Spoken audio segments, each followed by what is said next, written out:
छत्तीसगढ़ विधानसभा चुनाव के लिए कांग्रेस ने 90 सीटों पर अपने उम्मीदवारों को चुनावी मैदान में उतार दिया है। कांग्रेस की इस लिस्ट में कई नए चेहरों को उम्मीदवार बनाया गया है। जानकारी के मुताबिक कांग्रेस ने अपनी लिस्ट में कुल 22 विधायकों के नाम काट दिए हैं। इस लिस्ट में कसडोल विधानसभा भी शामिल है। कसडोल में वर्तमान विधायक शकुंतला साहू है।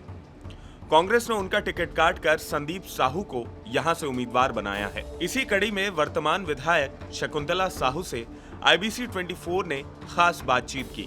जब IBC के संवाददाता ने उनसे पूछा कि टिकट कटने की क्या वजह है, इस पर उन्होंने कहा कि वो तो पार्टी ही जानेगी। उन्होंने आगे कहा कि 2018 में सीएम भूपेश ने छत्तीसगढ़ के सबसे बड़े सीट कसडोल से मुझे प्रत्याशी घोषित किया था और कसडोल विधानसभा की जनता के आशीर्वाद से 50,000 वोट से हम लोग चुनाव जीते थे। इस बात के लिए मैं सीएम भूपेश को धन्यवाद देती हूँ कि 2018 में एक छोटे से किसान की बेटी को विधायक बनाया और इस चुनाव में हमारे बड़े भैया संदीप साहू को टिकट दिया गया है। इस अवसर पर आज हम लोग लवन के महामाया मंदिर में आशीर्वाद लेने के लिए आए हुए हैं। अब वो पार्टी ही जानेंगे, पर 2018 में माननीय मुख्यमंत्री भूपेश बघेल जी ने छत्तीसगढ़ के सबसे बड़े कसडोल विधानसभा से मेरे को प्रत्याशी घोषित किए थे और हमारे कसडोल विधानसभा के कांग्रेस पार्टी के जाबाज कार्यकर्ता, मतदाता, जनता लोग मेरे को बहुत आशीर्वाद दिए थे और 50,000 से भी ज़्यादा वोट से हम लोग कसडोल विधानसभा से चुनाव जीते थे। मैं छत्तीसगढ़ के यशस्वी मुख्यमंत्री माननीय भूपेश बघेल जी को धन्यवाद देती हूँ कि 2018 में एक छोटे से किसान की बेटी को इस क्षेत्र से विधायक बनाए, संसदीय सचिव बनाए और अभी 2023 में हमारे बड़े भैया संदीप साहू जी को टिकट दिया है कसडोल विधानसभा के लिए। और आज हम लोग लवन में महामाया मंदिर के दरबार में आशीर्वाद लेने के लिए पहुंचे हैं।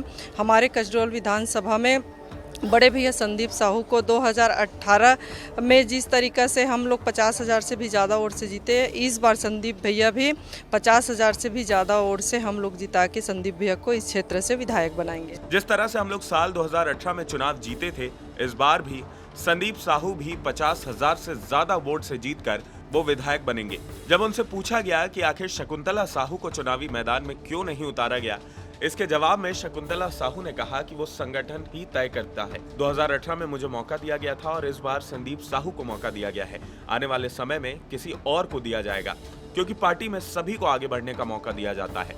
वो संगठन ही तय करते कि सबको मौका दिया जाता है। 18 में मेरे को मौका दिया, 23 में संदीप भैया को दिया, आने वाले समय में किसी और को देंगे, क्योंकि पार्टी में सभी को आगे बढ़ाना चाहते हैं माननीय मुख्यमंत्री जी और इस बार बड़े भैया संदीप साहू जी को मैदान में उतारे। जाने अनजाने में जनता आपसे आक्रोश तो नहीं है? ऐसा कुछ घटना?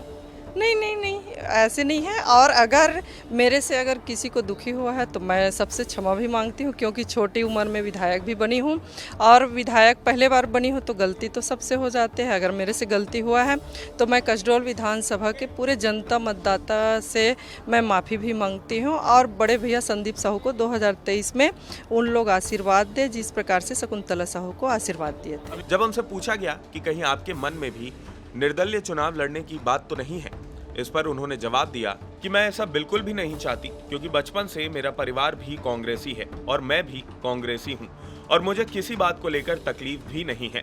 मैं संदीप साहू के साथ में हूं। मैं निर्दलीय चुनाव नहीं लड़ूंगी। मेरे मरते दम तक मैं कांग्रेस पार्टी में ही रहूंगी। मैं बिल्कुल नहीं करती, क्योंकि मैं बचपन से, मेरा परिवार भी कांग्रेसी है, मैं भी कांग्रेसी हूँ और मेरे को तकलीफ भी नहीं है। और आप देख रहे हो मैं स्वतः मैं बड़े भैया संदीप साहू के साथ में हूँ। मैं कभी निर्दलीय भी नहीं लड़ूंगी और मेरे मरते दम तक मैं कांग्रेस पार्टी में रहूँगी। मेरे खून में कांग्रेस है और मरूंगी तो भी कांग्रेस के लिए ही मरूंगी।